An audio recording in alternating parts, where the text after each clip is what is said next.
Առանց ինքնազոհողության, որի բաժիններից մեկը նաև սեփական մեղքն ու սխալն ընդունելն է, արդարացման այլ ճանապարհ գոյություն չունի։ Օրերս իր ելույթում ասաց Բագրատ arczepiskopos Գալստանյանը, խոսելով անկման գլորման պատճառներից։ Սրբազան պայքարի առաջնորդն ասելով, որ սեփական մեղքն ընդունելը ինքնազոհողություն է, նշեց, որ դրա համար չափազանց մեծ կամք ու քաջություն է պահանջվում, որպեսզի դառնա ճշմարտության, հաշտության, արդարության, բարիքի կրողը, Աստծո հետ ներդաշնակ ու համերաշխ ապրելու համար։ Սրբազանը հավելեց, որ եթե չկան այս արժեքները, վերականգնման, բուժման, ապաքինման իմաստով այլ տեղերում դրանք փնտրելն անիմաստ է։ Մի քանի օր առաջ մեզ բոլորիս ցնցեց։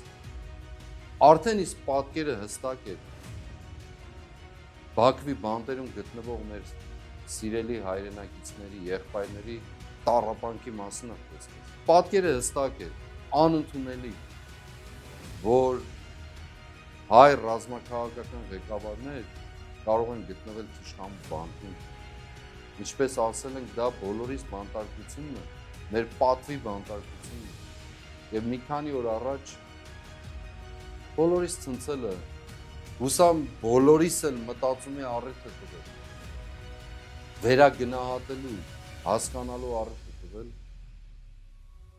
Ռուբեն Վարդանյանի ձայնագրությունը, խոսքը ուղղված հայ հասարակության ընդհանրապես, որտեղ խոսում էր ճիշտ այն արժեքների մասին, ինքնազոհողությունից սկսած եւ նաեւ